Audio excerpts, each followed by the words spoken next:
Share করব তোমাদের সাথে মাটন কষার রেসিপি। তো চলো শুরু করা যাক।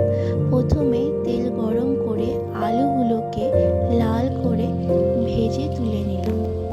এরপরে গোটা জিরে, তেজপাতা, শুকনো লঙ্কা ফোড়নে দিয়ে কেটে রাখা পেঁয়াজগুলো দিয়ে দিলাম। এরপরে দিয়ে দেব গোটা রসুন, টমেটো, কিছু কাঁচা লঙ্কা দিয়ে ভালোভাবে নাড়াচাড়া করে দিয়ে দেব আদা, রসুন, জিরে, শুকনো লঙ্কার পেস্ট, দিয়ে দেব নুন, হলুদ। এরপরে একটু নেড়ে চেড়ে দিয়ে দেব মাটনগুলো দিয়ে ভালোভাবে নাড়াচাড়া করে ঢেকে গ্যাসের ফ্লেম লো করে দিলাম 15 মিনিটের জন্য।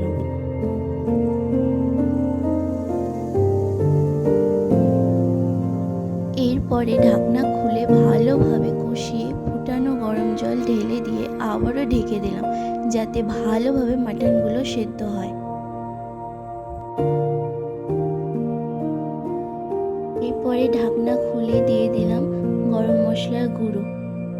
এরপরে নামিয়ে নিলে তৈরি হয়ে যাবে মাটন কষা। ভিডিওটি এই পর্যন্তই, দেখা হবে পরের ভিডিওতে। ভালো লাগলে লাইক কমেন্ট করে দিও। টাটা।